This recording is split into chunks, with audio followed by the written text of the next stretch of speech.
Alright, let's dive into tonight's TV lineup, but trust me, we're not just listing shows, we're unpacking the why behind what's worth your time.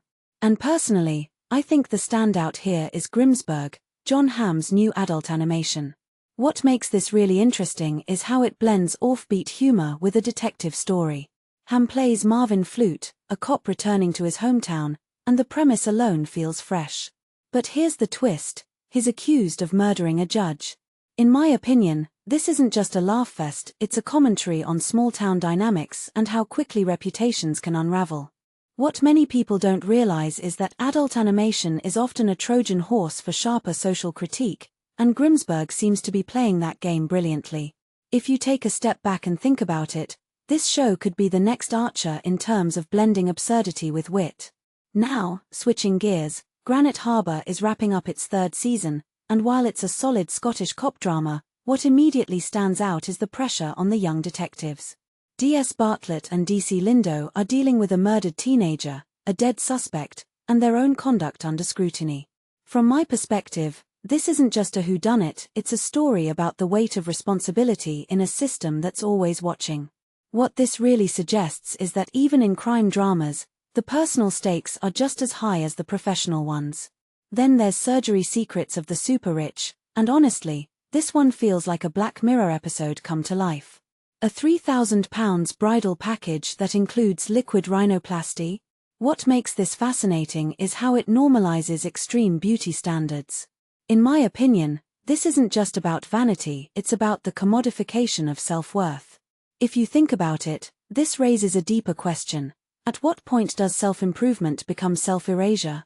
On a lighter note, Corsica, Jewel of the Mediterranean is narrated by Joanna Lumley, and her voice alone is worth tuning in for.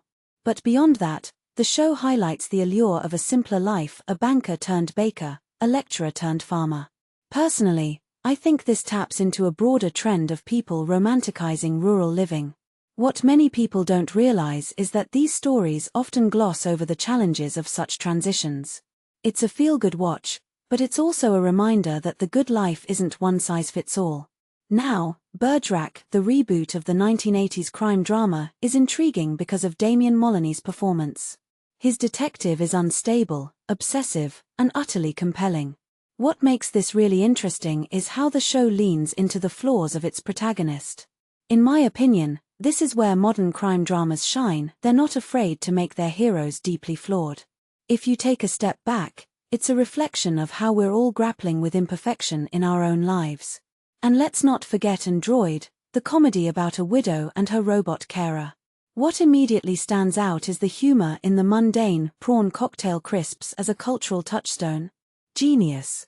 From my perspective, this show is a masterclass in finding laughter in the everyday.